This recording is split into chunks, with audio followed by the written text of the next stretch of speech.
Hi, this is Mahabedi from the American University in Cairo in Egypt, and I am the co-founder of Virtually Connecting. And I'm just recording this because I can't be at the T3 event. And I'm going to talk a little bit about what Virtually Connecting is. And Virtually Connecting is a way to enliven virtual participation in conferences.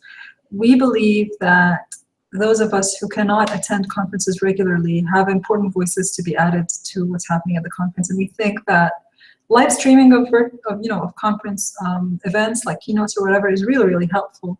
But what people really miss when they can't attend the conference in person is the conversations. It's the hallway conversations they can have at the conference. It's the interactions they can have with other participants and presenters and keynote speakers. And that's what Virtually Connecting does. It asks someone on site to help us connect to those speakers and allow other virtual participants to have a conversation with those speakers, which we think is the most valuable part of the conference. And we think like Virtually Connecting is the connectivism and connected learning dimension of a conference, made in a hybrid way so that people who can't be at the conference and people who are at the conference can converse together.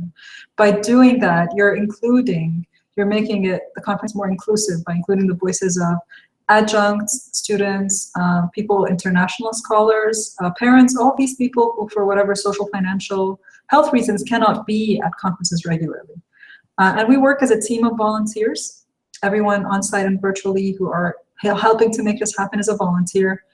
And we invite people on site to join us if they're interested. And we try to open it up to as many virtual people as possible. Currently, we use Google Hangouts on Air to record these. So it's a free technology that works well on mobile or on a laptop. And we record and live stream these Hangouts on Air so that others who can't be in the event can watch virtually, or they can watch the recording later. So they can watch live or later. And Google Hangouts on Air accommodates 10 maximum people. So that's usually 8 guests that can join us that way.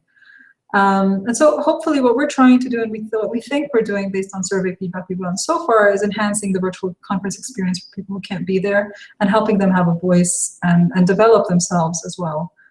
And we're focusing on the conversation. So we think the conversation is the most important part of the conference, not just the content. Because obviously you're having a conversation about content, but it's the conversation itself that's making it a participatory experience. And hopefully we try to do these in ways that don't disrupt the face-to-face conference experience. So only people who are willing to take the time out. We try to do them in places where people who want to go ahead with the on-site conference don't feel like it's interrupting that experience for them.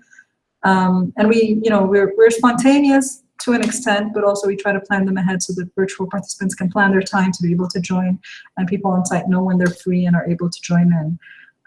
It's not perfect. We just record it and make it live, available the way it is. We don't go and edit it or whatever. It's just a conversation like it would happen naturally. And we've grown a lot in the past year and a bit. We've been around since April 2015. We're now over 60 volunteers, and we've had over 200 people participate with us. I've learned a lot from every single person who's worked on Virtually Connecting. I've learned a lot from the generosity of on-site guests of taking the time out, and how they tend to not just feel like they're doing us a favor and being generous, but they seem to also enjoy being with us and having those conversations. But I also learned a lot from someone like Autumn Keynes, who has helped us organize Virtually Connecting in a way that we could expand, because beforehand Rebecca and I were much more chaotic. And I've learned a lot from Rebecca in the kind of courage she has in walking up to people and asking them to join the Virtually Connecting session on site. It's much less intimidating to contact someone online and by Twitter or email and ask them to join, because if they say no, it's not a big deal. But if someone tells you no right in your face, that would be such a big embarrassment. And I have a lot of admiration for everyone who does it on site. I've only done it a couple of times, but never had to go through that process. And so I admire everyone who's been able to do that with us.